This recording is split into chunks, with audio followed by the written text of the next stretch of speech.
স্বামী, আমি ফাতেমা পৃথিবীর জমিন থেকে যেদিন বিদায় হয়ে যাব, কান্নাকাটি না করে গোসল করাইয়া, কাফন পরাইয়া, জানাজার নামাজটুকু পড়াইয়া, রাত্রের গভীর অন্ধকারে আমাকে জান্নাতুল বাকিতে দাফন করবা। রাত্রের গভীর অন্ধকারে কেন দাফন করবা জানোনি?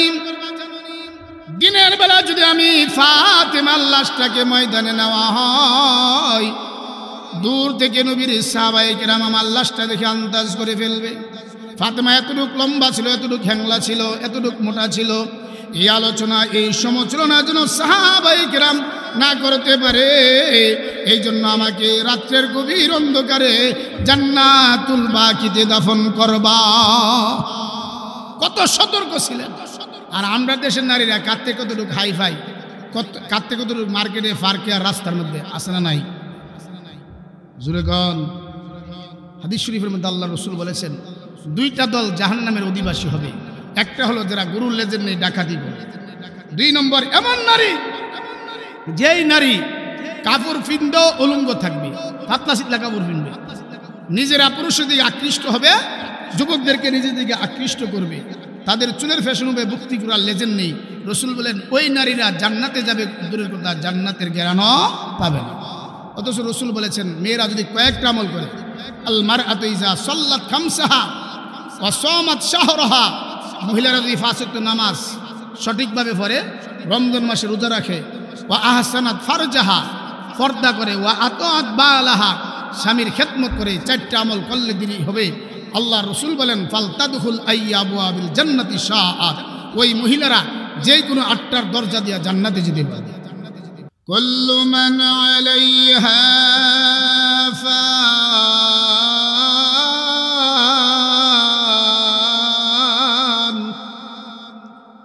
ওয়া ইয়াবকা ওয়াজহু রাব্বিকা যুল জালালি ওয়াল ইকরাম।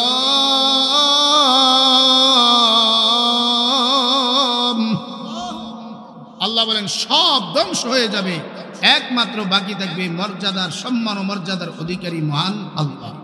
তাহলে বোঝা গেল এই পৃথিবীর বুকে থাকার জায়গা না, থাকতে পারবো না।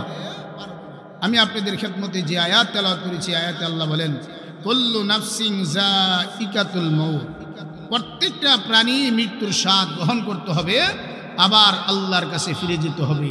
সুম্মা ইলাইনা তুরজাউন। এই আয়াত কেন নাজিল হলেন? আল্লাহ রাব্বুল আলামিন কুরআনুল কারীমের মধ্যে যে সূরা বা যে আয়াত যেই পরিপ্রেক্ষিতে নাজিল করেন, এটাকে মুফাসসিরিনে কেরামের ভাষায় বলা হয় শানে নুজুল, নাজিল হওয়ার কারণ। এই আয়াত কেন নাজিল হইলেন? হযরতে আলী রাদিয়াল্লাহু তাআলা রাসূলকে বলেন, ইয়া রাসূলুল্লাহ, ইয়া হাবিবাল্লাহ, तमाम পৃথিবীর সব কিছু কি ধ্বংস হয়ে গেলে নবী রাসূল কি দুনিয়াতে থেকে যাবেন? সবাই যদি মৃত্যুর স্বাদ গ্রহণ করেন, নবী রাসূলরা কি দুনিয়াতে থেকে যাবেন? এই কথার পরিপ্রেক্ষিতে মহান আল্লাহ সূরাতুল আনকাবুতের 57 নম্বর আয়াত নাজিল করেন। আয়াতে আল্লাহ বলেন কুল্লু নাফসিন যায়িকাতুল মাউত, প্রত্যেকটা প্রাণী মৃত্যুর স্বাদ গ্রহণ করতে হবে। এখন আমাদেরকে প্রথমে বুঝতে হবে মৃত্যু আসে কিভাবে, মৃত্যু হয় কিভাবে, মৃত্যুর পর আমাদের আলমে বরজক কবরের জগৎ কি অবস্থা হয়। পানের ভাইয়েরা, মালাকুল মউত আজরাইল আলাইহিস সালাতু ওয়াস সালামের সাথে মেরাজের রজনীতে রাসূল করিম সাল্লাল্লাহু আলাইহি সাল্লামের সাক্ষাৎ হয়েছে। রাসূল মালাকুল মউত আজরাইলকে বললেন, হে মালাকুল মউত আজরাইল, মানুষের রূহ তুমি কিভাবে বের করো?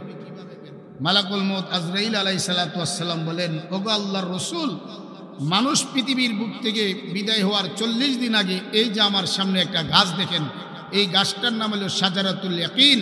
পৃথিবীর যত মানুষ চলে গেছে, যারা আমরা আসি, অদূর ভবিষ্যতে যারা দুনিয়াতে আগমন করবে, সকলের নাম ঠিকানা এই গাছের পাতায় পাতায় আছে।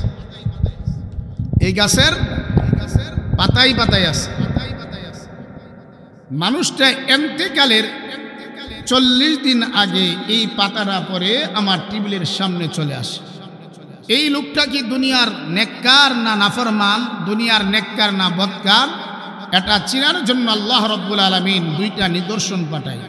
যেই ঠিকানার চতুর্দিক দা সাদা দাগ করে বোঝা গেল লোকটা হলো দুনিয়ার নেককার নামাজি, আর যেই ঠিকানার চতুর্দিক দা কালো দাগ পরে বোঝা গেল লোকটা হলো দুনিয়ার বদকার নাফরমান। এখন নেককারের 40 দিন আগে যেই ঠিকানাটা পড়ার পরে এইভাবে দিন যেতে যেতে যখন 39তম দিন আসে, যেই ফেরেশতা তাকে বাতের ব্যবস্থা করে, এই ফেরেশতা গিয়ে আল্লাহর কাছে রিপোর্ট দেয়, প্রভু তাম পৃথিবীর ভিতরে টনের টন চাউলের বাত আছে, কিন্তু তাম পৃথিবী ঘুরে দেখছি তোমার এই বান্দার জন্য এক লোকমা খাবার আমি বিশ্রাইয়া পাই না। গোবিন্দপুরের মুসলমান এইভাবে প্রত্যেকটা ফেরেশতা রিপোর্ট দিয়ে দেয়। যেই ফেরেশতা পানির ব্যবস্থা করেন এই ফেরেশতা ডেকে বলেন, আল্লাহ তাম পৃথিবীতে নদী নালাতে অনেক পানি আছে, কিন্তু তাম পৃথিবী ঘুরে দেখেছি তোমার অমুক বান্দার জন্য এক ফোঁটা পানি আর অবশিষ্ট না। এইভাবে যখন 40তম দিন আসে, নেককারের কাছে মালাকুল মউত আজরাইল রহমতের ফেরেশতা পাঠায়। এবার ফেরেশতা আসিয়া নেককার নামাজিকে সালাম দেয়, আসসালামু আলাইকুম আনাল মউত। নেককার আমি হইলাম মালাকুল মউত। এবার নেককার বলেন, মালাকুল মউত কি জিনিস চিনি না, বুঝি না। এবার নেককার মালাকুল মউতের ভয়াবহ অবস্থা দেখে ভয় পাইবে, মহান মালিকের কাছে গিয়া বলবেন, আল্লাহ তোমার বান্দা ভয় পায়। আল্লাহ ডেকে বলবেন, ফেরেশতারা রে তোমাদের হাতের মধ্যে আমি আল্লাহ ইসমে জাত লিখে আমার নেককারের সামনে ধরো, নেককার ভয় পাইবে না। আল্লাহর জাতি নাম কয়টি? একটি, কি? আল্লাহ। সবাই বলি কি? জোরে বলেন আল্লাহু আকবার। আর সিফতি নাম 99টি। রাসূল বলেন যে মুখস্থ করবে সে জান্নাতে যাবে। আর একটু আস্তে করুন সুবহানাল্লাহ, বেটে নিয়ে লাইব। হাতের মধ্যে আল্লাহ নাম নিয়াম নেককারের সামনে তার রূহটা বের করার জন্য যখন দাঁড়াইবে, তারপর নেককার বয়ফা আল্লাহ রাব্বুল আলামিনের কাছে আবার ফেরেশতারা যাইবে, প্রভু হে তোমার বান্দা তারপর বয়ফা। আল্লাহ ডেকে বলবেন, ফেরেশতারে জান্নাতের ফলের মধ্যে আল্লাহ নাম লেখে আমার বান্দার সামনে ধরো। জান্নাতি ফলের মধ্যে আল্লাহ নাম লেখে বান্দার সামনে ধরবে। এ মুসলমান, আমাদের সামনে সেই মউত আছে না নাই? এই মউতের আলোচনার দরকার আছে না নাই? পানের ভাইয়েরা গভীর মনোযোগ। আল্লাহ রাব্বুল আলামিন তখন ডেকে বলবে, ফেরেশতারা রে ফলের মধ্যে না, এখন জান্নাতি রেশমি কাপড়ের রুমালের মধ্যে জান্নাতের সুগরান লাগাইয়া আমার বান্দার সামনে যাও, ভয় পাইবে না। জান্নাতি রেশমি কাপড়ের রুমাল জান্নাতের সুগরান লাগাইয়া ওই নেককারের কাছে যাওয়ার পর নেককার ভয় পাইবে। আল্লাহ তখন ডেকে বলবে, এখন জান্নাতি রুমালে নয় 500 জন রহমতের ফেরেশতা বানাইয়া একজনকে আমির বানাইয়া জান্নাতি রাইহান নামক ফুল নিয়ে তাকে সংবর্ধনা দাও। গোবিন্দপুরের বাইরাম জান্নাতি রাইহান নামক ফুল নিয়ে নেককারের সামনে ধরবে। নেককারের সামনে ধরার পরেও নেককার ভয় পাইবে। আল্লাহ তখন রেখে বলবে, না না 500 জন নয়, তোমরা অগণিত রহমতের ফেরেশতা যাইয়া আমার বান্দাকে বুঝাও। আল্লাহ সেই কথাটা কোরআনের মধ্যে বলে, তাতানাজ্জালু আলাইহিমুল মালাইকা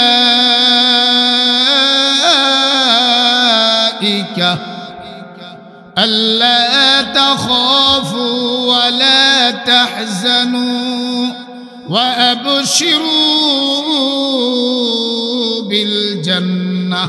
আল্লাহু আকবার কোন। এ আমার পানের ভাইরাম, তখনই তো রহমতের ফেরেশতা যাইয়া বলবে, বান্দারে ভয় পেও না, চিন্তিত হইও না। তারপর নেককার ভয় পাইবে।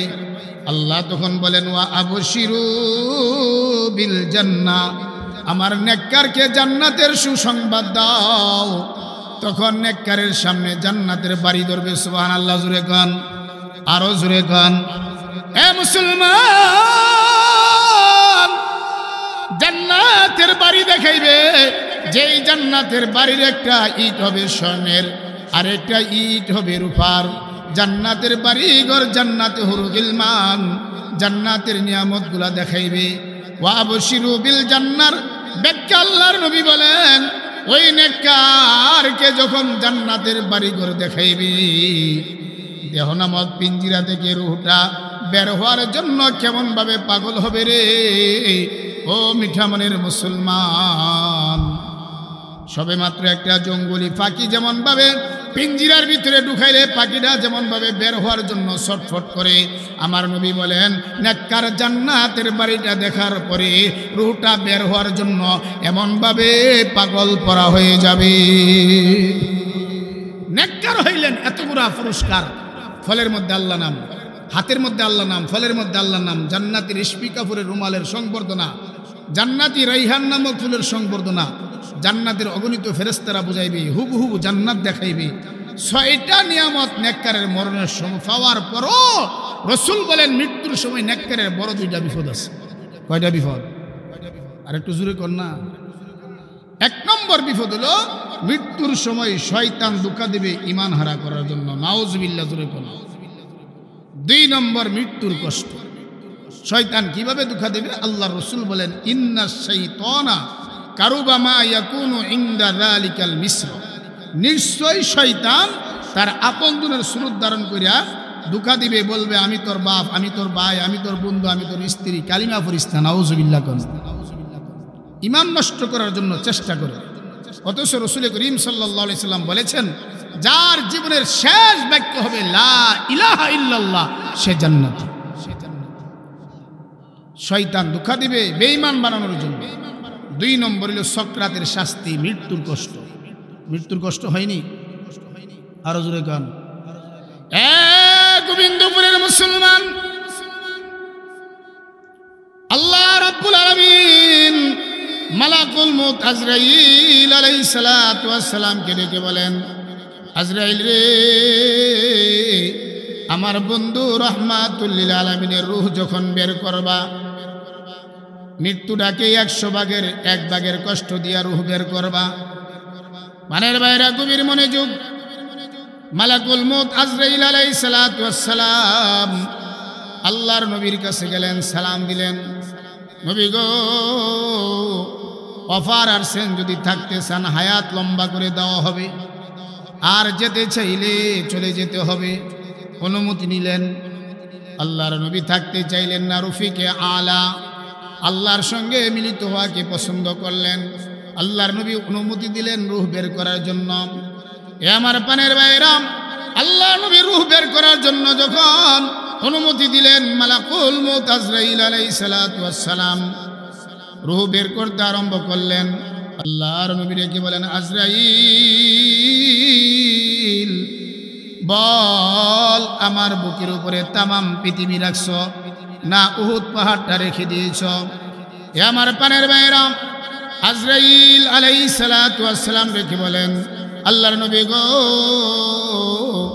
না না, আপনার বুকের উপরে তামাম পৃথিবীও রাখি নাই, উহুদ পাহাড়ও রাখি নাই, মাত্র মৃত্যুর 100 ভাগের 1 ভাগের কষ্ট দিয়ে আপনার রূহ বের করতেছি। নবী রেখে বলেন, আজরাইল, আমার উম্মত তো গুনাহগার হবে, আমি নবী যদি 100 ভাগের 1 ভাগের কষ্ট সহ্য না করতে পারি, ওরে আজরাইল, আমার উম্মত 100 ভাগের 100 ভাগ কষ্ট কিভাবে সহ্য করবে? যতক্ষণ পর্যন্ত মালিক আল্লাহ আমার উম্মতের মৃত্যুর কষ্ট না কমাইয়া দিবে, ততক্ষণ পর্যন্ত আমি যেতে চাই না। কেমন নবী? নবী তো রাহমাতুল লিল আলামিন। আল্লাহ কোরআনের মধ্যে বলছেন, ওয়া মা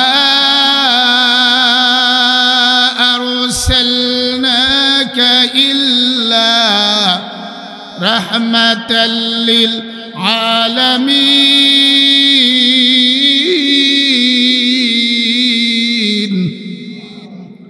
ওগো নবীজি,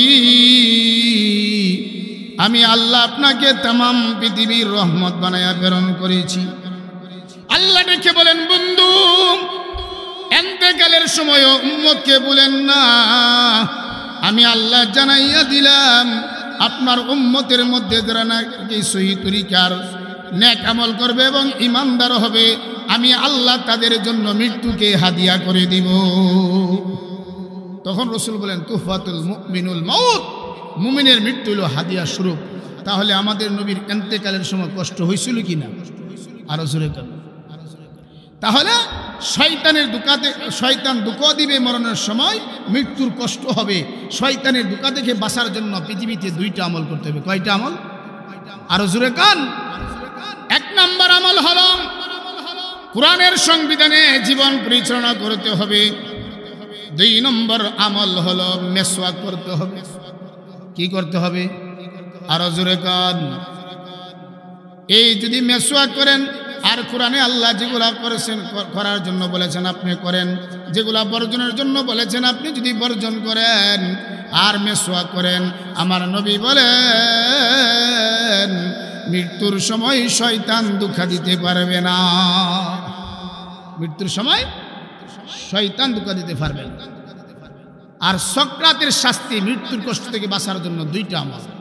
এক নম্বর আমল হলো, রাসূল বলেন কারো যদি সক্রাত আরম্ভ হয়ে যায়, মৃত্যু সজ্জাই হয়ে যায়, তার পার্শ্বে বসেন, কুরআন খুলেন অথবা মুখস্থ সূরা ইয়াসিনের তেলাওয়াত করেন।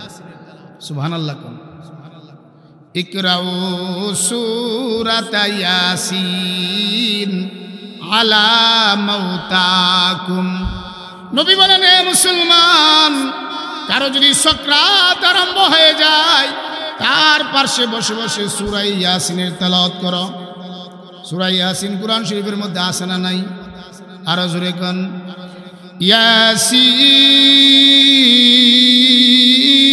ইয়াসিন ওয়াল কুরআনিল হাকীম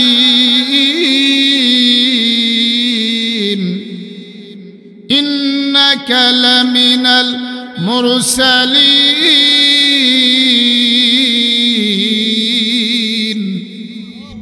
এভাবে সূরা ইয়াসিনের তেলাওয়াত করেন। এক নম্বর আমল। দুই নম্বর আমল হলো, নবী বলেন লাকিনু মাউতাকুম লা ইলাহা ইল্লাল্লাহ। আপনি মৃত্যু ব্যক্তির পার্শ্বে বসে বসে কইবেন লা ইলাহা ইল্লাল্লাহ।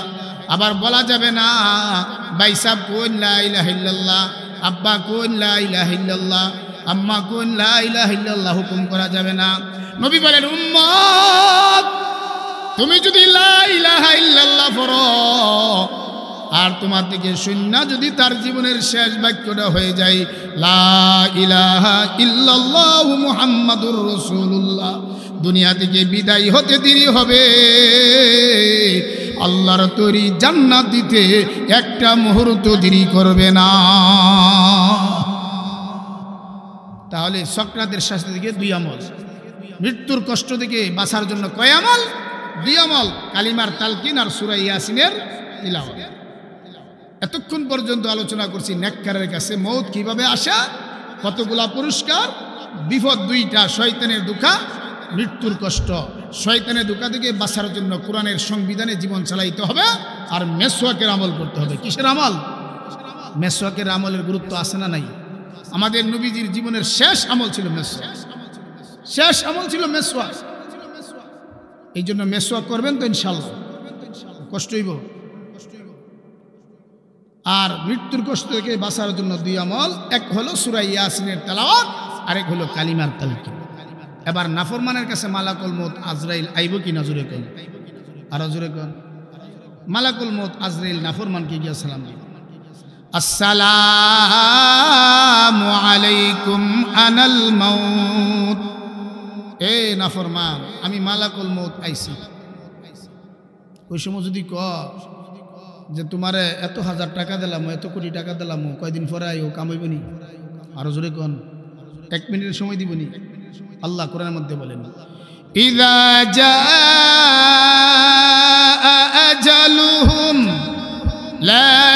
ইস্তাখিরুনা সাআতাও ওয়ালা ইস্তাকদিমুন।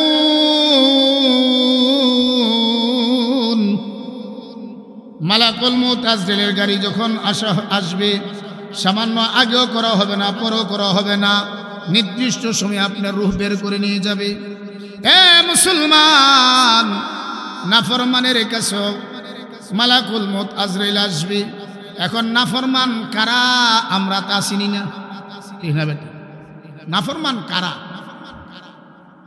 এক নম্বর হলো নাফরমান তারা যাদের ঈমান এবং আকীদা সহি না। ঈমান মুসলমান দাবি করে আবার পারলে মাজারও সেজদা দেয়, আছে না নাই? আরেকটু জোরে কোন। ঈমানদার দাবি করে আবার শিরিক গুনাহ করে, আবার বেদাত গুনাহ করে, কুফরিও করে, আছে না নাই? এই জন্য এক নম্বরে যাদের ঈমান আকীদা সহি না, সে হলো বদকার, নাফরমান। ঈমানের দাম কম না বেশি? আরো জোরে কোন। বেশি যে কয়টি হই, ঈমানদার যে কুদ্দুর নির্বাচন হইলে কোন যা, ঠিক না বেটি? সকালে এক নম্বর লোকে টিয়া খায় ওয়াদে দেয়, দুপুরে আরেকটা লোকে, বিকালে আরেকটা লোকে, আছে না নাই? ঈমান, আমাদের ঈমান মুর্শিদ এক কথা, বাইরে আরেক কথা, ঠিক না বেটি? এ আমার পানের ভাইয়েরা, ঈমানের দাম অত্যন্ত বেশি। ঈমান থাকলে একবার না একবার আল্লাহ আপনাকে জান্নাত দিবেই দিবে। খাইবরের যুদ্ধে এক ইহুদি রাখাল আল্লাহর নবীর কাছে আইছে, আসিয়া বলেন, ইয়া রাসূলুল্লাহ, ইয়া হাবিবাল্লাহ, আগে ঈমান আনবো না আপনার পক্ষে জিহাদ করবো? রসুল বললেন, আগে ঈমান আনো। ঈমান আনছে। আল্লাহ রসুল গো, আমি কি করবো? রসুল বলেন, এখন তো নামাজের সময় না যে তোমাকে বলবো নামাজ পড়ার জন্য। রোজার, রমজান মাস নয় রোজার কথা বলবো। হজ্জের সময় না হজ করার কথা বলবো। এখন একটি আমল, কাফের এবং মুসলমানদের মধ্যে জিহাদের ইবাদত চলছে।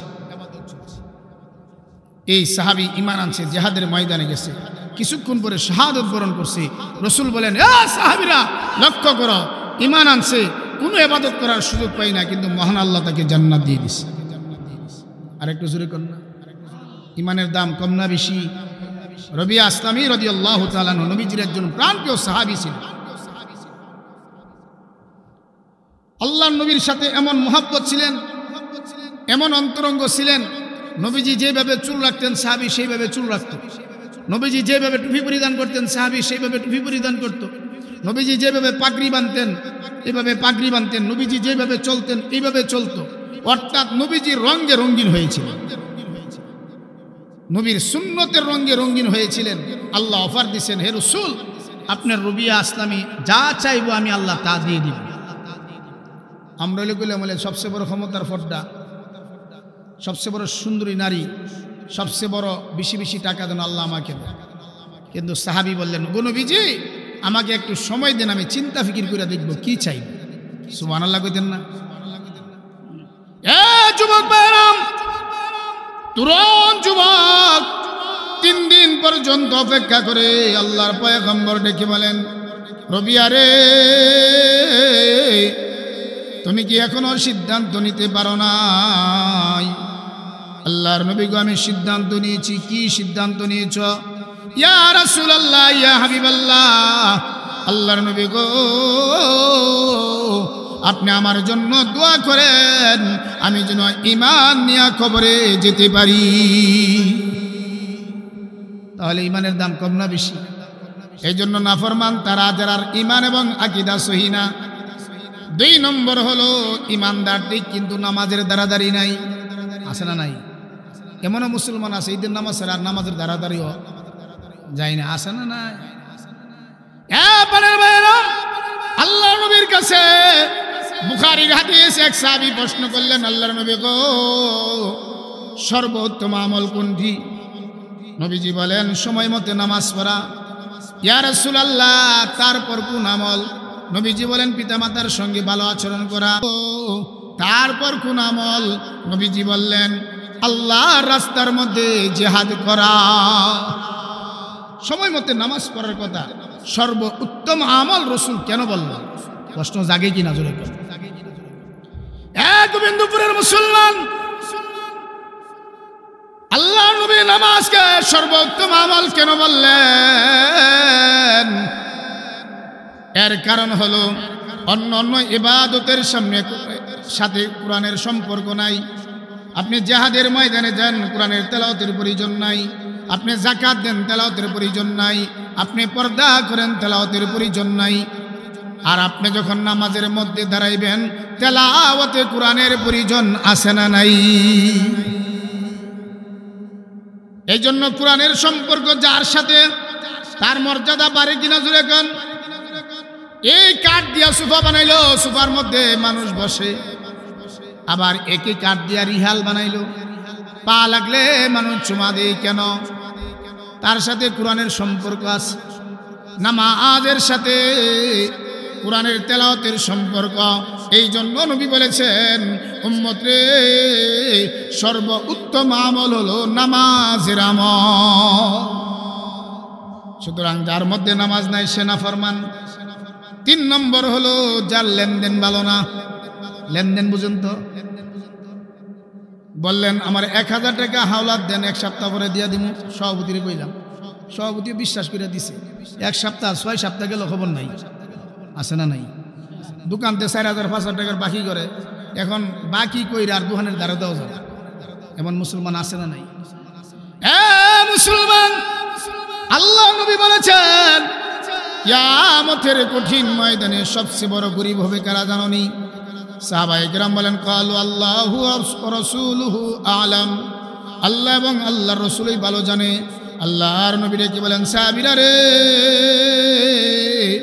কিয়ামতের কঠিন ময়দানে সবচেয়ে বেশি গরিব হবে যারা নাকি পাওনাদারের পাওনা না দিয়া কবরে গেল। পাওনাদারের পাওনা না দিয়া কবরে গেল। সুতরাং লাইল কাটতে গিয়া যে আরেকবারের ক্ষেত্রের মধ্যে হাত ডুহাইলেন, আদার ডুহাইলেন, এমন আছে না নাই? এটা এবারের পাওনা কিনা? এরকম মুসলমান মনে নাই।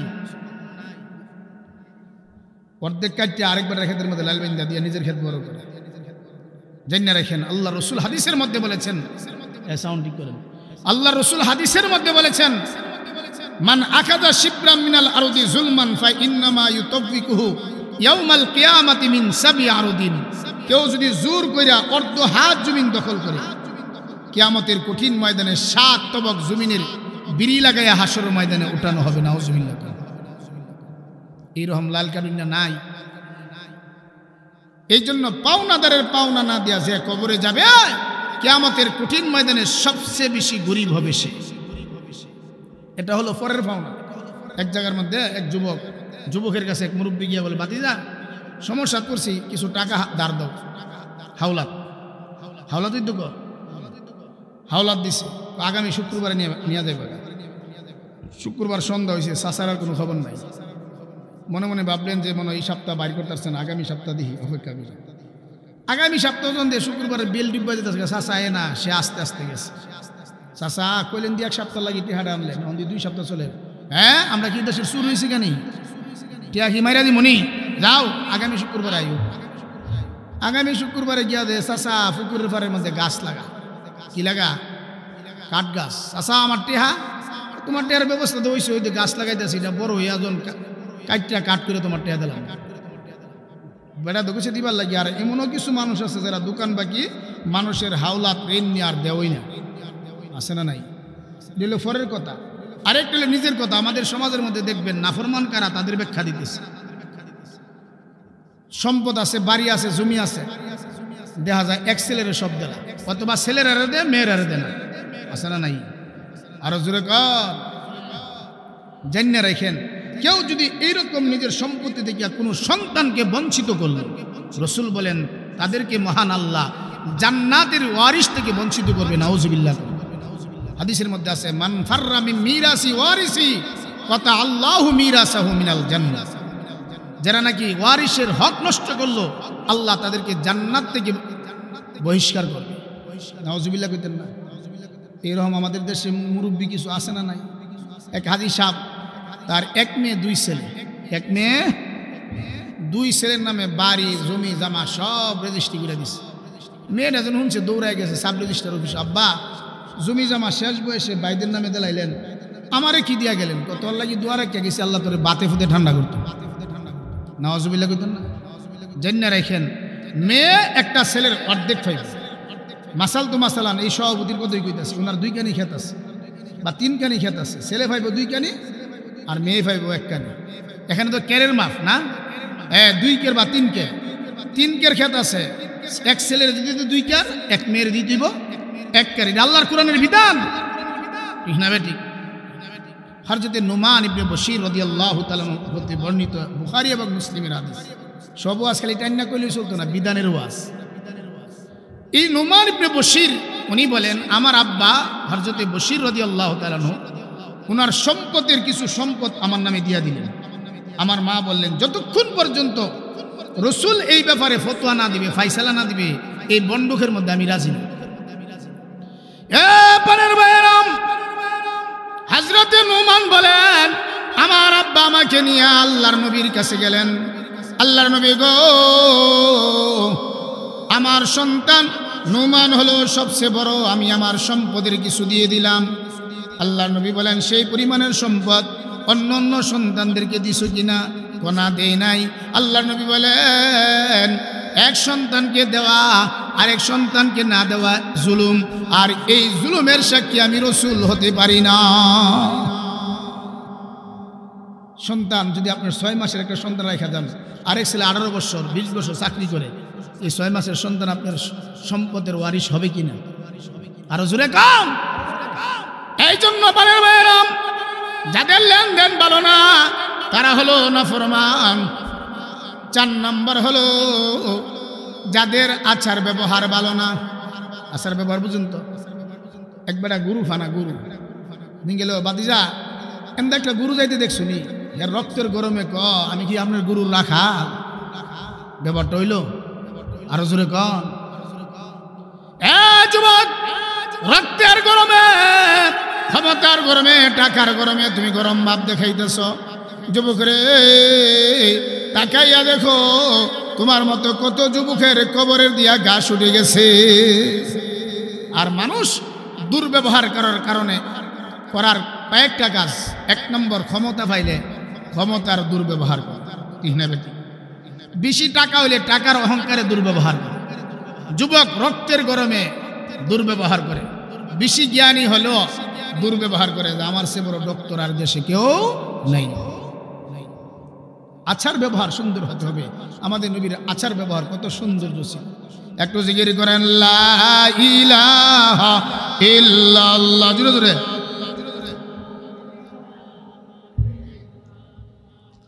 আরো জোরে, লা ইলাহা ইল্লাল্লাহ, জোরে জোরে। লা ইলাহা ইল্লাল্লাহু মুহাম্মাদুর রাসূলুল্লাহ সাল্লাল্লাহু আলাইহি ওয়াসাল্লাম। এ আমার পানের ভাইরা, আল্লাহর নবীর সাহাবী হযরতে আনাস রাদিয়াল্লাহু তাআলা আনহু বলেন, হে পৃথিবীর মানুষ, আমি রাসূলের 10 বছর খেদমত করেছি। আল্লাহর নবী বললেন, আনাস মদিনার বাজারে যাও, ওই জিনিসটা নিয়ে আসো। হযরতে আনাস বলেন, আমি রওনা হয়ে গেলাম।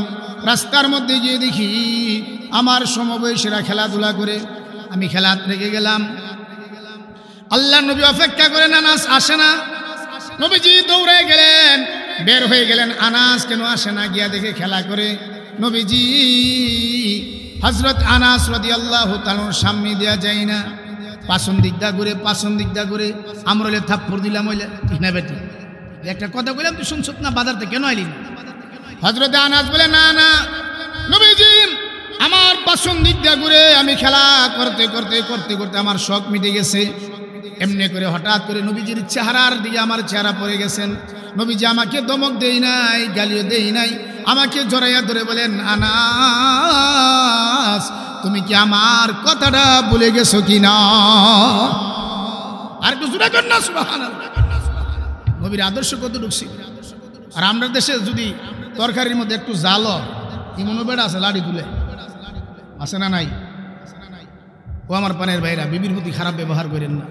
আজকে স্ত্রীর সঙ্গে খারাপ আচরণ করে ঘন ঘন তালাক হচ্ছে, ঠিক না বেটি? আরো জোরে কন।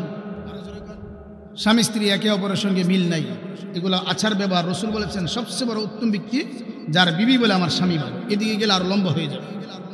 পারের ভাইরাম, এই জন্য 4 নম্বর হলো যাদের আচার ব্যবহার ভালো না তারা নাফরমান। এই জন্য বিবির সঙ্গে আচার ব্যবহার ভালো করবেন না খারাপ করবেন? আরো জোরে গান। এক জায়গার মধ্যে বউ ছিল খুব লম্বা, জামাই খান, ঝগড়া লাগছে।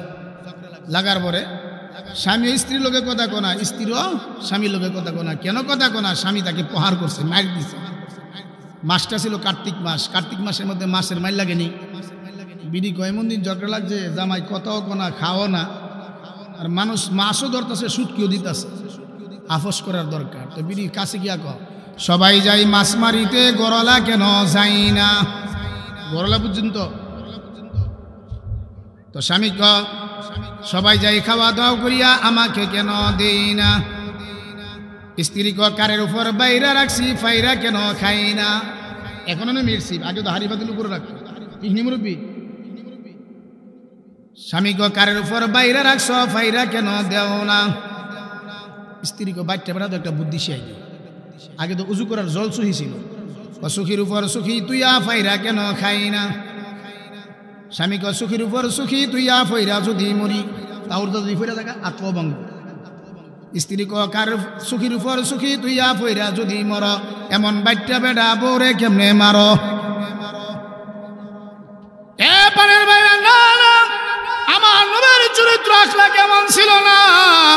সারাদিন ইসলামের কাজ করে যখন নবীজি ঘরের মধ্যে আসতেন, হযরতে খাদিজাতুল কুবরা রাদিয়াল্লাহু তাআলা আনহাকে ডেকে বলতেন, খাদিজা রে, ঘরের মধ্যে কোনো আছে কিনা? খাদিজাতুল কুবরা বলেন, ইয়া রাসূলুল্লাহ, ইয়া হাবিবাল্লাহ, আমি শুধু রুটির কাই করেছি। আল্লাহর নবী বলেন, আমি খাদিজার কাজে সবজি কাটতে সহযোগিতা করেছি। এই জন্য স্ত্রীর কাজে সহযোগিতা করা এটা নবীর সুন্নাত। আর স্ত্রী যাওই ফাঁক করে, খাইয়া করবেন আলহামদুলিল্লাহ, তোমার তরকারিটা অনেক ভালো হয়েছে। আপনি ফাঁক করে দেখেন না, তবলিগ হয়ে গিয়াও আমি একবার ফাঁক করছিলাম, পল্লা ঠলে ঘুরে লাইছি। একবেলা ওয়াজ শূন্য যখন শুনছে যে যাওই খা আলহামদুলিল্লাহ কর, রাত্রে 12টার সময় গিয়া বিবিরে ডাক দিছে, ওয়াজ শূন্য 12টা একটা গেছে, এ ফেটে খিদা, তাবারও খাওয়া ছিল না, ফেটে খিদা খাবার দাও, তো খাবার দিছে। দেওয়ার পরে হুজুর তো কইছে যাওই খাও আলহামদুলিল্লাহ কইও। তো খাওয়া দাওয়া করার পরে কইতেছে, মাশাআল্লাহ, আজকে তোমার তরকারিটা যে স্বাদ হয়েছে অনেক ভালো হয়েছে আলহামদুলিল্লাহ। ওখানে এই কথা করার পরে ওই ব্যক্তির বিবি কান্দে, কারণ তুমি কান্দো করে, তোমার তো আরো খুশি হওয়ার কথা। 12 বছর তরকারি পাক করলাম, কোনোদিন পেলেন না ভালো হইলো, এই ঘরে ভাবি একটু তরকারি দিয়ে গেছিল, রাখছি, অনকুনিটা ভালো হয়েছে। এই জন্য প্রশংসা করতে হবে, জানি না বুঝা, ঠিক না? ঠিক। আরো সুরে কান পায়ের বাইরাম, এই জন্য আচার ব্যবহার ভালো করতে হবে। 5 নম্বর হলো যাদের স্বভাব চরিত্র ভালো না তারা নাফরমান। স্বভাব চরিত্র বুঝেন তো? ঘরের মধ্যে বউ আছে, এরপরে চেষ্টা করে আরেকটা ফরকিয়া করার লাগি, আছে না নাই?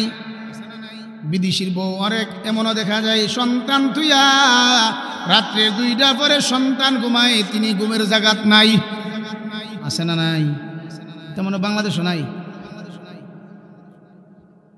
এই জন্য স্বভাব চরিত্র যাদের ভালো না তারা নাফরমান। এই নাফরমানের মধ্যে অনেক যুবকেরাও আছে, ঠিক না বেটা? এই যুব সমাজ, তোমাদের হাতে পায়ের নিচে হাত রেখে বলে যায়, পিতামাতার বাধ্যগত সন্তান হইয়া বিবাহ করো, তোমার দুনিয়ারও শান্তি হবে, পরকালেও শান্তি হবে। এমন ফুল আছে, মেয়ে একটা পছন্দ করছে, বাপ মা যে তুই ক হেন বিয়া করবই, আছে না নাই? আরো জোরে কন। এই জন্য পানের বাইরাম, যাদের ঈমান আকীদা সহি না, যারা নামাজ পড়ে না, যাদের লেনদেন ভালো না, যাদের আচার ব্যবহার ভালো না, যাদের চরিত্র ভালো না, তারা নাফরমান। এই নাফরমানের কাছে মালাকুল মউত আজরাইল বলবে, আনাল মউত। আল্লাহ বলেন এই নাফরমানের মৃত্যুটা কিভাবে হবে? আল্লাহ সূরাতুল কিয়ামার মধ্যে এর বিবরণ দেন, কাল্লা ইযা বালাগাতিত তারাকিয়া ওয়া কিলা মান রাক ওয়া যান্না আন্নাহুল ফিরাক ওয়ালতাফাতিস সাকু বিসাক। আল্লাহ বলেন কাল্লা, কখনো না। মুফাসসিরিনে কেরামগণ কখনো না রে ব্যাখ্যা লেখেন, এই মালাকুল মউত আজরাইলের ফেরেশতা নাফরমানকে ডেকে বলেন, নাফরমান রে, এ নাফরমান, এই বিল্ডিংটা কার? কো আমার। এই জমিগুলা কার আমার, এই নৌকাটা কার আমার, এই গাড়িটা কার আমার, এই গরু মহিষ কার আমার।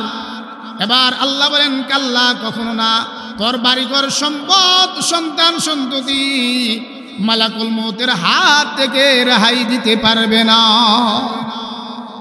ইযা বালাগাতিত তারাকিয়া ওয়া কিলা মান রাক, তার রূহটা যখন তার কণ্ঠনালীতে চলে আসে তখন বলেন একজন ইমাম সাহেবকে ডাক দাও, হুজুরে ডাক দাও ফু দেওয়ার জন্য।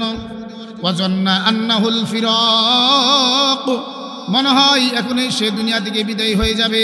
ওয়ালতাফাতিস সাকু বিসাক, তখন নাফরমানের একটা জোড়া অপর জোড়ার সঙ্গে মিলে যায়। গোবিন্দপুরের মুসলমান, একটা জোড়া অপর জোড়ার সঙ্গে কিভাবে মিলে যায়? এর ব্যাখ্যাতে মুফাসসিরিনে কেরামগণ লেখেন, মালাকুল মউত যখন নাফরমানের সামনে আত্মপ্রকাশ করে, তার রূহটা দৌড়াদৌড়ি করে, মালাকুল মউত আজরাইলের রূহ হাত আর নাফরমানের রূহকে একত্রিতকে বলা হয়েছে এক জোড়া অপর জোড়ার সঙ্গে মিলে যায়। 2 নম্বর ব্যাখ্যাতে লেখেন, লোকটা এমন দুর্বল হয়ে যায়, পায়ের সঙ্গে হাতটা লেগে যায়, 2টা পা লেগে যায়, ঠোঁটগুলা লেগে যায়, শুধু বুকটা লড়ে। এমন হয় কিনা? আরো জোরে কন। লড়ার কোনো ক্ষমতা দেখে না। আল্লাহ বলেন ওয়ালতাফাতিস সাকু বিসাক, এক জোড়া অপর জোড়ার সঙ্গে মিলে যায়। 3 নম্বর ব্যাখ্যা রাইসুল মুফাসসিরিন সাহাবী আব্দুল্লাহ ইবনে আব্বাস রাদিয়াল্লাহু তাআলা আনহু করেন, দুনিয়ার মানুষ, ওয়ালতাফাতিস সাকু বিসাক, এক জোড়া অপর জোড়ার সঙ্গে মিলে যায়। এর অর্থ হলো তার জীবনের, দুনিয়ার জীবন শেষ, পরকালের জীবন শুরু। দুনিয়া এবং আখিরাতকে একত্রিত করাকে বলা হয়েছে ওয়ালতাফাতিস সাকু বিসাক, এক জোড়া অপর জোড়ার সঙ্গে মিলে যায়। তাহলে এই নাফরমানের মৃত্যুটা কিভাবে হয়? কাবে আহবার রাদিয়াল্লাহু তাআলা আনহু বলেন, দুনিয়ার মানুষ, একটা জীবন্ত বকরিকে তার চামড়াটা সুলাইয়া ফেললে যেমন কষ্ট হয়, নাফরমানের মৃত্যুর কষ্ট এর চেয়ে আরো বেশি হয়। নাউজুবিল্লাহ।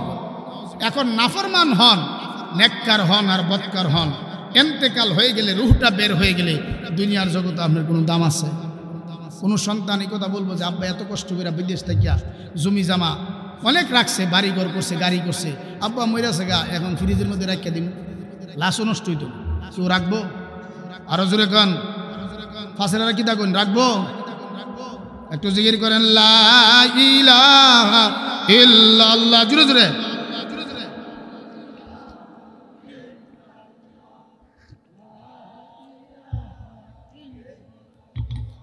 লা ইলাহা ইল্লাল্লাহ, লা ইলাহা ইল্লাল্লাহু মুহাম্মাদুর রাসূলুল্লাহ সাল্লাল্লাহু আলাইহি সাল্লাম। পানের বাইরা, আপনি নেককার হন আর বদকার হন, এন্তেকাল হয়ে গেলে আপনাকে গোসল করাইয়া, কাফন পরাইয়া, জানাজার নামাজটুকু পড়াইয়া অন্ধকার কবরে রেখে চলে আসবে, ঠিক না বেঠিক? অন্ধকার কবরে যখন রেখে আপনার আত্মীয় স্বজন 40 কদম চলে আসবে, আল্লাহর নবী বলেন আপনার কবরের মধ্যে 2 জন ফেরেশতা যাবে, একজনের নাম হলো মুনকার আর একজনের নাম হলো নাকির। যাবে কিনা? গিয়া বলবে, কিরে বান্দা, মার রব্বুকা, তোমার রবকে। এখন দুনিয়াতে যদি রবের সাথে নামাজের মাধ্যমে আপনার সম্পর্ক হয়, অটোমেটিক জবান দিয়া বের হয়ে আসবে, ফেরেশতারা রে, রব্বি আল্লাহ, আমার রব, আমার মালিক হইলেন আল্লাহ। আমাদের রব কে? আরো জোরে বলেন কে? জোরে বলেন আল্লাহু আকবার। আর রব্বি আল্লাহ না কয়ে যদি কোন বলে আমি উমুকের বাতিজা আসলাম, মন্ত্রীর বাতিজা আসলাম, কাম হইবনি? আরো জোরে কাম। যদি কইব যে আমি একটা বড় দেশের জনগণ ছিলাম, কাম হইব? আরো জোরে কাম। কবরের মধ্যে রেখে যখন জিজ্ঞাসা করবে মার রব্বুকা, এখন 5 ওয়াক্ত নামাজের মাধ্যমে যদি রবের সাথে আপনার সম্পর্ক হয়, অটোমেটিক জবান দিয়া বের হয়ে আসবে, ফেরেশতারা রে, রব্বি আল্লাহ, আমার রব, আমার মালিক হইলেন আল্লাহ। ইতিহাস সাক্ষী হযরতে ফাতেমা রাদিয়াল্লাহু তাআলা আনহা, নাম শুনছেন? হযরতে ফাতেমা রাদিয়াল্লাহু তাআলা আনহা পৃথিবীর জমিন থেকে যেদিন বিদায় হয়ে যাবে, স্বামী আলীকে ওসিয়ত করে যান, এ আমার প্রাণের স্বামী, আমি ফাতেমা পৃথিবীর জমিন থেকে যেদিন বিদায় হয়ে যাব, কান্নাকাটি না করে গোসল করাইয়া, কাফন পরাইয়া, জানাজার নামাজটুকু পড়াইয়া, রাত্রের গভীর অন্ধকারে আমাকে জান্নাতুল বাকিতে দাফন করবা। রাত্রের গভীর অন্ধকারে কেন দাফন করবা জানোনি? দিনের বেলা যদি আমি ফাতেমার লাশটাকে ময়দানে নেওয়া হয়, দূর থেকে নবীর সাহাবায়ে কেরাম আমার লাশটা দেখে আন্দাজ করে ফেলবে ফাতেমা এতটুক লম্বা ছিল, এতটুক হ্যাংলা ছিল, এতটুক মোটা ছিল। এই আলোচনা, এই সমালোচনা যেন সাহাবায়ে কেরাম না করতে পারে, এই জন্য আমাকে রাত্রের গভীর অন্ধকারে জান্নাতুল বাকিতে দাফন করবা। কত সতর্ক ছিলেন। আর আমরা দেশের নারীরা কাঁদতে কতটুকু হাই ফাই, কাঁদতে কতটুকু মার্কেটে পার্কে আর রাস্তার মধ্যে আছে না নাই? জুরে গন। হাদিস শরীফের মধ্যে আল্লাহ রসুল বলেছেন, দুইটা দল জাহান্নামের অধিবাসী হবে। একটা হলো যারা গরুর লেজের নেই ডাকাতি করে, 2 নম্বর এমন নারী যেই নারী কাপড় পিনলেও উলঙ্গ থাকবে, পাতলা শীতলা কাপড় পিনবে, নিজেরা পুরুষের দিকে আকৃষ্ট হবে, যুবকদেরকে নিজের দিকে আকৃষ্ট করবে, তাদের চুলের ফ্যাশন হবে, বুক্তি করার লেজের নেই। রসুল বলেন ওই নারীরা জান্নাতে যাবে, দূরের কথা জান্নাতের জ্ঞানও পাবে না। অথচ রসুল বলেছেন মেয়েরা যদি কয়েকটা আমল করে, আল মারআতু ইযা সাল্লাত খামসাহা ওয়া সামাত শাহরাহা, মহিলারা যদি 5 ওয়াক্ত নামাজ সঠিকভাবে পড়ে, রমজান মাসে রোজা রাখে, ওয়া আহসানাত ফারজাহা, পর্দা করে, ওয়া আতাআত বালাহা, স্বামীর খেদমত করে, 4টা আমল করলে দিনই হবে। আল্লাহ রসুল বলেন ফালতাদখুল আইয়াবুল জান্নাতি শাআত, ওই মহিলারা যে কোনো 8টার দরজা দিয়া জান্নাতে যেতে পারে। আরেকটু জোরে কন্যা সুবহানাল্লাহ। ফাতেমা রাদিয়াল্লাহু তাআলা আনহা ওসিয়ত করেন। পানের বাইরাম হযরতে ফাতেমা রাদিয়াল্লাহু তাআলা আনহার গোসল করাইয়া, কাফন পরাইয়া, জানাজার নামাজটুকু পড়াইয়া জান্নাতুল বাকিতে নিয়ে গেলেন। হযরত ফাতেমা রাদিয়াল্লাহু তাআলা আনহার কবর খনন করতে গেলেন নবীর একজন সাহাবী হযরতে আবু যর গিফারি। হাদিস শরীফের মধ্যে আল্লাহ রাসূল বলেছেন, কোন ব্যক্তি যদি পুরুষকে পুরুষে লাশ দৌত করে, মহিলার লাশ দৌত করে, আর তার গোপন অঙ্গে যদি কোনো ত্রুটি বা অসুস্থতার কারণে সুন্নতের কাজটা করতে পারছে না, সে যদি গোপন রাখে, আয়া যদি না বলে মুখে দোয়া ইসলাম, তার এই অবস্থা দেখছি। আল্লাহর নবী বলেন যে লাশ দোয়াইল, মহান আল্লাহ তার 40টা কবিরা গুনাহ মাফ করে দিবে। সুবহানাল্লাহ কোন। আর যদি কারো জন্য কবর খনন করে, নবীজি বলেন দুনিয়াতে একটা ঘর দান করলে যেই সওয়াব আল্লাহ কবর খনন করেন আমলের মধ্যে সেই সওয়াব দান করবে। তাহলে কবর খননে যাইবেন তো ইনশাআল্লাহ? খাওয়ার লাগি না সবের লাগি? আরো জোরে কোন। খাওয়ার নিয়তে না, সবের নিয়তে। এই ইকনা থানার একজন জয়সিদ্ধি গ্রামের একজন কবর খনন করেন না, তিনি ফেসবুকে ভাইরাল আছে না নাই? আরো জোরে কোন। কবর খনন করার মধ্যে লাভ। তো বলতেছিলাম হযরতে ফাতেমা রাদিয়াল্লাহু তাআলা আনহার কবর খনন করতে গেলেন হযরতে আবু যর গিফারি। কবরের পাশে লাশ রাখলেন। হযরতে আবু যর গিফারি রাদিয়াল্লাহু তাআলা আনহু ডেকে বলেন, কবর রে, তোমার মধ্যে কাকে রাখা হচ্ছে? তিনি কিন্তু সাধারণ কোনো মুসলমানের কন্যা নয়, যিনি হলেন বিশ্বনবী রাহমাতুল লিল আলামিনের কন্যা হাসান হোসেনের আম্মা আলীর স্ত্রী। সাবধান, কবর ফাতেমার সঙ্গে কিন্তু খারাপ আচরণ করা যাবে না। এমনি করে ফাতেমার কবরের মাটি মহান মালিককে ডেকে বলেন, আল্লাহ জবানটা খুলে দাও, তোমার নবীর সাহাবী আবু যরের সঙ্গে একটু কথা বলি। আরেকটু জোরে কর না। এমনি করে কবরের মাটি ডাক দিয়ে বললেন, ওরে আবু যর গিফারি, কে নবীর কন্যা, কে হাসান হোসেনের আম্মা, কে আলীর স্ত্রী? আমরা চিনি না রে, জানি না।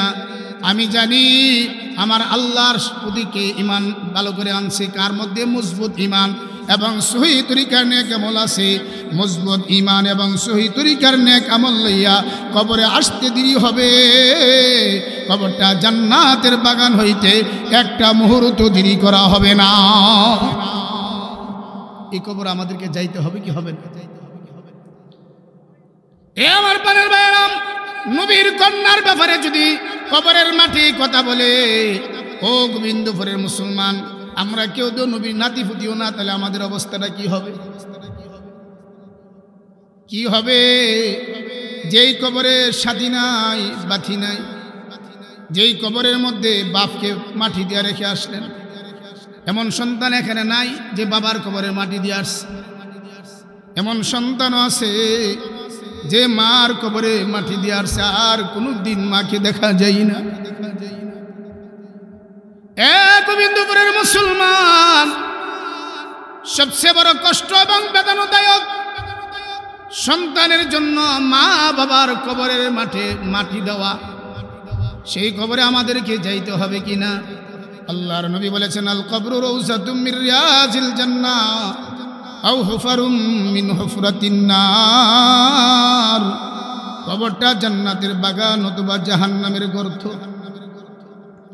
যেই কবরে সাথী নাই, যেই কবরে বাথি নাই, যেই কবরের মধ্যে বিছানা নাই, যেই কবরে কয়েল নাই, দুনিয়ার জিন্দেগিতে একটা মশা কামড় সহ্য করতে পারি না। আল্লাহর নবী বলেন, কবরটা জান্নাতের বাগান হতে অথবা জাহান্নামের গর্ত হবে। এই জন্য নামাজের সাথে যদি সম্পর্ক হয়, অটোমেটিক জবান দিয়ে বের হয়ে আসবে, ফেরেশতারা রে রব্বি আল্লাহ, আমার রব, আমার মালিক হইলেন আল্লাহ। 2 নম্বর প্রশ্ন করবে, কিরে বান্দা, মা দিনুকা, তোমার দিন কি? এখন দিন কারে কইলইছলি না? দিন হলো 5টা জিনিসের সমষ্টির নাম। যার ঈমান আকীদা ভালো, যে ইবাদত বন্দেগীতে পাবন্দি, যার লেনদেন ভালো, যার আচার ব্যবহার ভালো, যার স্বভাব চরিত্র ভালো, এই 5টা জিনিস যার মধ্যে থাকবে সে হলো দিনদার। এই দিন সম্পর্কে প্রশ্ন করবে, ও মা দিনুকা, অটোমেটিক জবান দিয়া বের হয়ে আসবে, ফেরেশতারা রে দিনিয়াল ইসলাম, আমার ধর্ম হলো ইসলাম। ইসলাম না কয়ে যদি কোন আমি ধর্ম নিরপেক্ষ ছিলাম, আছে না নাই? এগুলা বাস্তবায়ন করার লাগি চেষ্টা করছে নি? 16 বছর করছে, এখন পতন আসছে কিনা? আল্লাহ ছাড় দে, ছেড়ে দেয় না কোন জালেমকে। আল্লাহ ছাড়ছে না, ছাড় দিছে। ঠিক না বেটি? আল্লাহর কাছে একমাত্র মনোনীত ধর্ম কোনটি? ওয়াজ করতে গেলে কানাকানি কিন্তু সভাপতি থাকলে, হুজুর রাজনীতি নিয়ে কথা কইন, রাজনীতি নিয়ে কথা কইছি, কি অবস্থা ছিল বুঝা যায় না, বিষয় নির্ধারণ করে দেবে, এই বিষয়ে কথা কইনি, এমনি এমনি কইন না। জুলুমের বিরুদ্ধে কথা কোন গেছে, ঠিক না বেটি? বানের ভাইয়েরা, আল্লাহর কাছে একমাত্র মনোনীত ধর্ম হলো ইসলাম। আল্লাহ সেই কথাটা কোরআনের মধ্যে বলেন, ইন্নাদ-দীনা ইনদাল্লাহিল ইসলাম।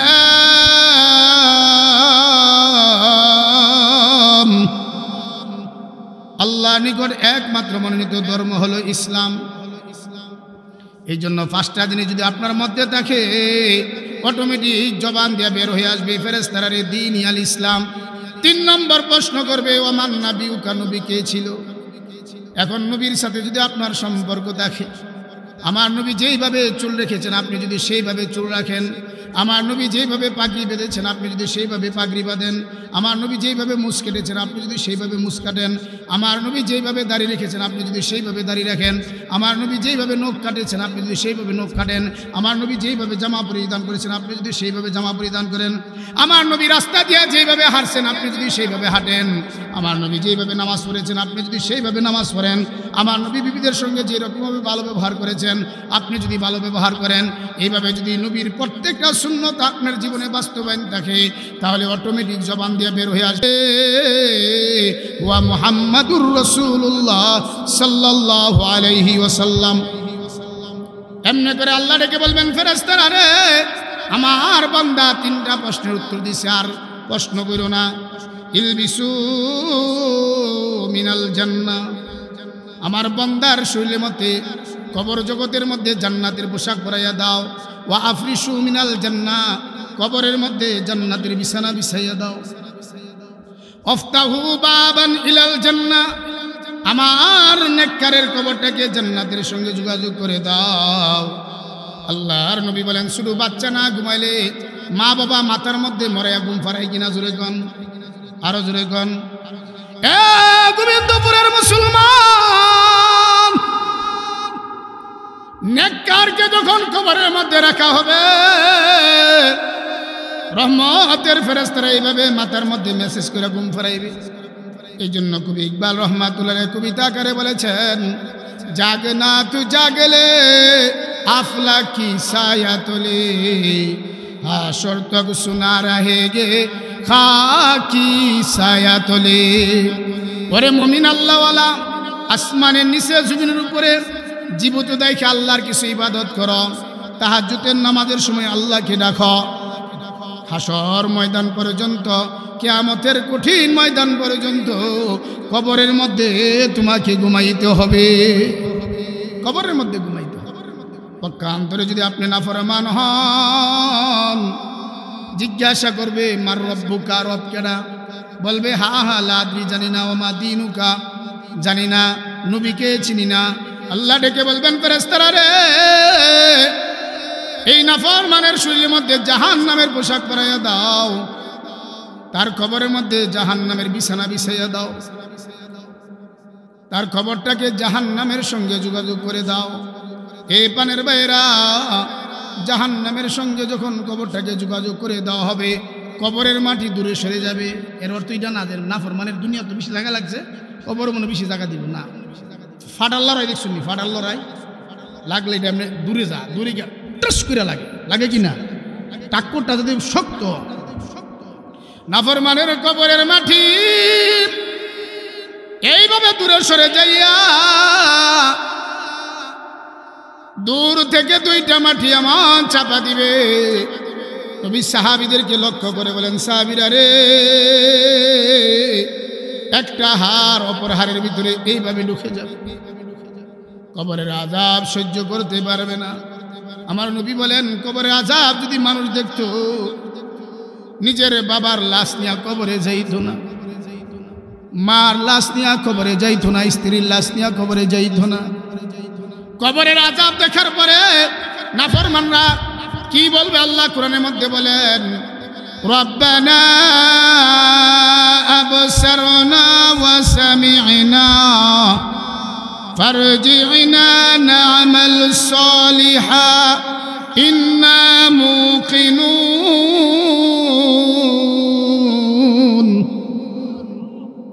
আল্লাহ, কবরের আযাব দেখতেছি, কবরের আযাবের আওয়াজ শুনতেছি। ফারজি'না না'মাল সালিহা, আল্লাহ আবার দুনিয়াতে পাঠাও, নেক আমল করব। ইন্না মুকিনুন, বিশ্বাসী হইছি। আর কি আল্লাহ আমাদেরকে পাঠাইবে? পাঠাইবে না। এ আমার পানের বাইরা, সেই কবরে আমাদেরকে যাইতে হবে কি হবে না? নবী বলেন, কবরে যাও, দুনিয়াতে কবরের জন্য চারটা বন্ধু বানায়া নাও। ইযা বুজিয়াল মাইয়িতু ফি কবরিহি, মুর্দার ব্যক্তিকে যখন কবরে রাখা হবে, যা আল কুরআন ইনদা রাসিহি, দুনিয়াতে যদি তেলাওয়াতে কোরআন করে তেলাওয়াত করে তারাবির মধ্যে দাঁড়াইয়া কোরআনের তেলাওয়াত শুনে মাহফিল করাই, কোরআনের মাহফিল করাই। মাওলানা আলমগীর ভাই 2 বছর ধরে মাহফিলটা করতেছে, ঠিক না বেটি? গত বছর আসছিলাম, পিতামাতা সম্পর্কে ওয়াজ করছি। এই কোরআনের মাহফিল করাই, কোরআনের মাহফিলের মধ্যে যারা টাকা পয়সা দিয়া সহযোগিতা করেছেন, যা আল কুরআন ইনদা রাসিহি, কবরের মধ্যে কোরআন যাইব আপনার মাথার দিক দ্বারা, আসমানি মাথা। ওয়াসসালাতু আইয়ামিনিহি, দুনিয়াতে যদি আপনি নামাজি হন, এই নামাজ যাইব ডান দিক দা। ওয়াসিয়ামু আন শিমালিহি, দুনিয়াতে যদি আপনি রোজাদার হন, এই রোজা যাইবে বাম দিক দা। ওয়াসাইরুল হাসানাতি ইনদা রিজলাইহি, দুনিয়াতে যদি আপনি মাহফিলের মধ্যে দান খেরাত করলেন, মাদ্রাসার মধ্যে দান খেরাত করলেন, মসজিদের মধ্যে দান খেরাত করলেন, দুর্বলদেরকে দান খয়রাত করলেন। এই দান খয়রাত গুলা যাইব পায়ের দিকদা। আল্লাহর নবী বলেন, যার কবরে কুরআন বন্ধু গেল, নামাজ বন্ধু গেল, রোজা বন্ধু গেল, দান খয়রাত বন্ধু গেল, চার বন্ধু যাইতে দেরি হবে, কবরটা জান্নাতের বাগান হইতে একটা মুহূর্ত দেরি হবে না। তাহলে এই চারটা বন্ধু বানাইবে তো ইনশাআল্লাহ। আল্লাহ রসুল বলেছেন, আল কবরু রাউযাতুম মির রিয়াজিল জান্নাহ, কবরটা জান্নাতের বাগান অথবা জাহান্নামের বাগান। এই হাদিসটা যখন নবীজির চাচি আম্মা ফাতিমা বিনতে আসাদ, আবু তালেবের স্ত্রী, এ গোবিন্দপুরের মুসলমান, আমার নবী তো এমন এতিম ছিলেন, জন্ম হওয়ার পরে পিতাকে দেখতে পাই নাই। 6 বছর বয়সে মাকে হারাইছেন। 6 বছর বয়সে মাকে হারাইবার পরই নবীজি নাবালেগ ফাতেমা বিনতে আসাদ নবীকে লালন পালন করে। আল্লাহর পয়গম্বর ঘুম থেকে চিৎকার করে উঠতো, মা মা করে চিৎকার করে উঠত। ফাতেমা বিনতে আসাদ বলেন, মুহাম্মদ তুমি কান্দো না, স্বপ্নের মধ্যে কান্দো না, আমি তোমার চাচি আম্মা। ফাতেমা বিনতে আসাদ বলেন, মুহাম্মদকে আমি এইভাবে শৈশবে লালন পালন করেছি। আবু তালেবের ইন্তেকালের পরে ফাতেমা বিনতে আসাদ নবীর কাছে এসে কালিমা পড়ে মুসলমান হয়ে গেলেন। নবীজি যখন কবরের বিবরণ দিলেন, কবরের ভয়াবহ অবস্থার বিবরণ দিলেন, কবরটা জান্নাতের বাগান হবে অথবা জাহান্নামের গর্ত হবে, ফাতেমা বিনতে আসাদ সংবাদের মধ্যে জানাইলেন, আমার বাতিজা মুহাম্মদকে বলল আমার কাছে আসার জন্য। আল্লাহর নবীজির চাচি আম্মা বৃদ্ধ হয়ে গেলেন। এমন আমাদের মা বাবা আছে কিনা বৃদ্ধ হয়ে গেছে, ইচ্ছা করলে চলাফেরা করতে পারে না, বাবা চলাফেরা করতে পারে না। আল্লাহর নবী যখন চাচি আম্মার কাছে গেলেন, এমনি করে ফাতেমা বিনতে আসাদ নবীকে দেখে চোখের পানি ছাড়তে আরম্ভ করলেন। ডাক দিয়ে বললেন, মুহাম্মদ আমি তোমার ওই চাচি আম্মা, তুমি শৈশবে তোমাকে নিয়ে ঘুমাইলে মা মা করে চিৎকার করে উঠলে, আমি তোমাকে সান্ত্বনা দিতাম, আমি শৈশবে তোমাকে খাবার খাওয়াইতাম, তোমাকে কাপড় পরাইতাম।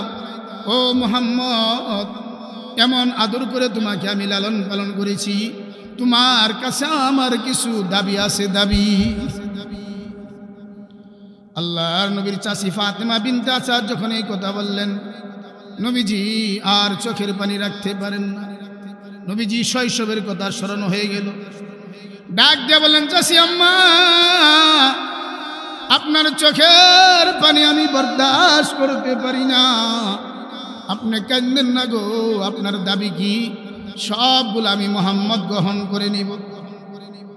ফাতেমা বিনতে আসাদ বলেন, মুহাম্মদ তুমি তো বলেছো কবরটা জান্নাতের বাগান অথবা জাহান্নামের গর্ত, আমি কেমনে রে কবরের মধ্যে থাকবো?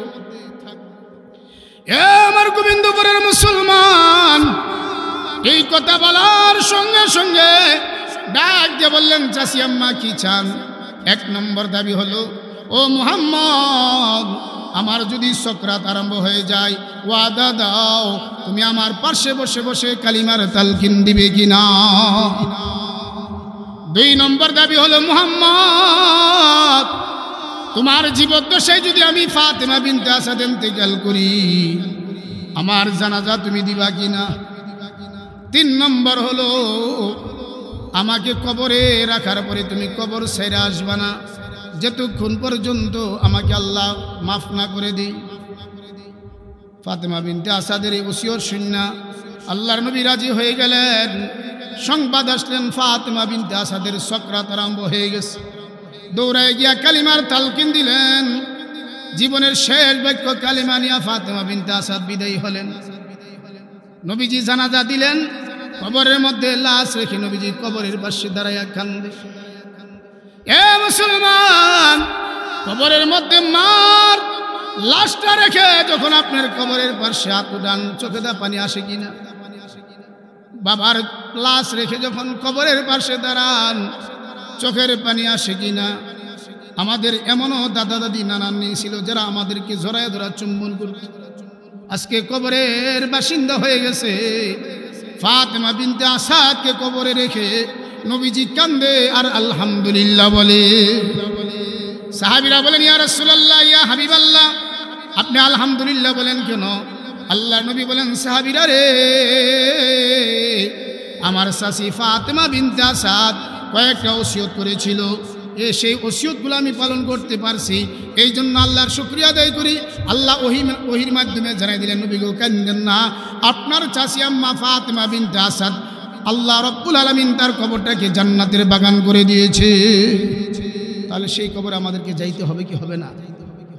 আমাদের কাছে মৃত্যু আসবে, কবরে যেতে হবে। আমাদেরকে কবরের সামান আনিয়া 5 ওয়াক্ত নামাজ, পবিত্র মাহে রমজানের রোজা, তেলাওয়াতে কোরআন এবং দান খায়রাত সবগুলা করবেন। মুহতারাম হাজিরিন, আমি ব্রাহ্মণবাড়িয়াতে থাকি, কিন্তু আমি আপনাদের এলাকার সন্তান, ঠিক না বেটি?